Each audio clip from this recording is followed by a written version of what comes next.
In a brief way, he told what the maid had seen and showed the broken stick.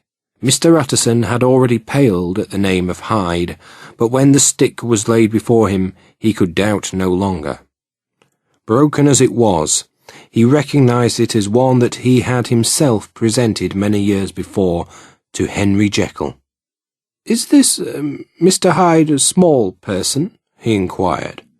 "Particularly small and particularly wicked-looking is what the maid calls him," said the officer. Mr. Utterson thought for some moments, and then, raising his head, "If you will come with me in my cab," he said, "I think I can take you to his house." It was by this time about 9 in the morning, and the first fog of the season had fallen over London.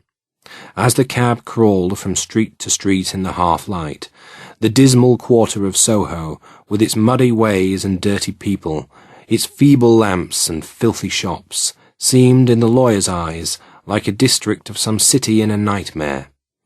The thoughts of his mind were as dark and sad as the day itself, and when he glanced at the companion of his drive, he was conscious of some touch of that terror of the law and the law's officers, which may at all times visit the most honest among us.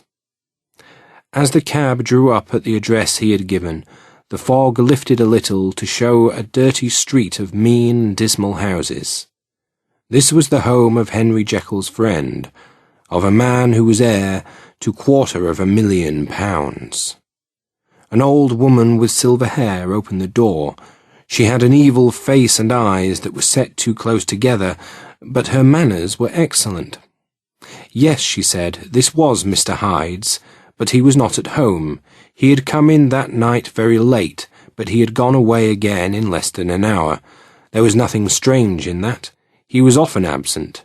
For instance, it was nearly 2 months since she had seen him till yesterday. "Very well, then. We wish to see his rooms," said the lawyer, and when the woman began to declare it was impossible, "I had better tell you who this person is," he added. "This is Inspector Newcomen of Scotland Yard."